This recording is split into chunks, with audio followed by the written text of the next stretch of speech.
ಕ್ಷರ ಸಂವೃತ ಅಂತ ಒಂದು ಪ್ರಯೋಗ ಭಾಗವತದ 1ನೇ ಸ್ಕಂದದ 7ನೇ ಅಧ್ಯಾಯದ 30ನೇ ಶ್ಲೋಕದಲ್ಲಿ ಬಂದಿದೆ.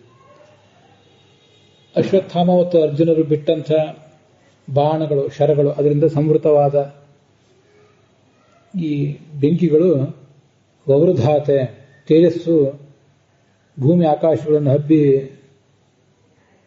ಅದು ಬೆಳೆಯಿತು ಅಂತ ಅಲ್ಲಿರೋದು.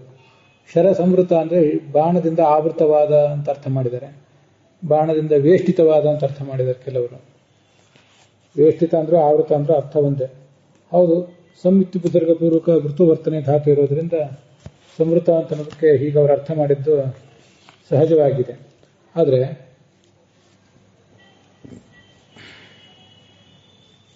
ತೇಜಸ್ಸು ಬಾಣದಿಂದ ಸಂವೃತ ಆಗುವುದು ಹೇಗೆ, ಅದನ್ನು ಸಮರ್ಥಿಸಿಕೊಳ್ಳುವುದು ಹೇಗೆ?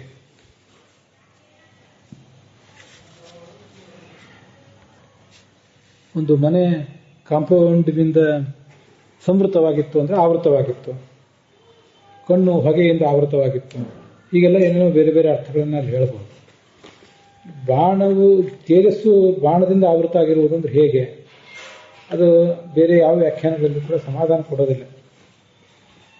ಆದರೆ ಭಾರತ ದರ್ಶನದ ಕನ್ನಡದ ಅನುವಾದದಲ್ಲಿ ಮಾತ್ರ ಶರ ಸಂವೃತ ಅಂದರೆ ಬಾಣದಿಂದ ಹೊರಹೊಮ್ಮಿದ ಅಂತ ಸರಳವಾದ ಅರ್ಥ ಬರೆದಿದ್ದಾರೆ.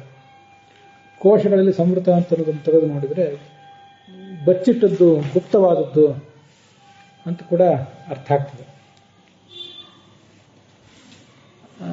ಆ ದೃಷ್ಟಿಯಿಂದ ಇವರಿಬ್ಬರು ಪ್ರಯೋಗ ಮಾಡಿದ ಬಾಣಗಳಲ್ಲಿ ಆ ತೇಜಸ್ಸು ಮೊದಲು ಗುಪ್ತವಾಗಿತ್ತು, ಅದು ಕ್ರಮವಾಗಿ ಹಬ್ಬಿತು, ಎಲ್ಲ ಕಡೆ ಹಬ್ಬಿ ಅದು ಜಗತ್ತನ್ನು ಕೆಂಗಿಡಿಸಿತು ಅಂತ ಅದಕ್ಕೆ ಅರ್ಥ ಮಾಡ್ಬೋದು ನಾವು. ಹೀಗೆ ಗುಪ್ತವಾದದ್ದು ಅಂತ ಅರ್ಥವನ್ನು ಮಾಡಬಹುದು. ಅದು ಬಿಟ್ಟು ಆವರಿಸಲ್ಪಟ್ಟದ್ದು ಅಂತ ಅರ್ಥ ಮಾಡುವುದಕ್ಕೆ ಏನು ಕಾರಣನೂ ಕಾಣಿಸೋದಿಲ್ಲ. ಶರ ಆರೂಢೆ, ಶರದಲ್ಲಿ ಆರೂಢವಾದ ಅಂತಂದು ಅರ್ಥ ಮಾಡಿದ್ದಾರೆ ಯಾದವಾರ್ಯರು. ಆರೂಢ ಅಂದರೆ ಶರವನ್ನು ಏರಿದ ಅಂತ ಈಗ ಅರ್ಥ ಆಗಬಹುದು. ಆಂಗಿತ್ಯ ಪೂರ್ವಕ ರೂಢ ಧಾತು ಇರೋದ್ರಿಂದ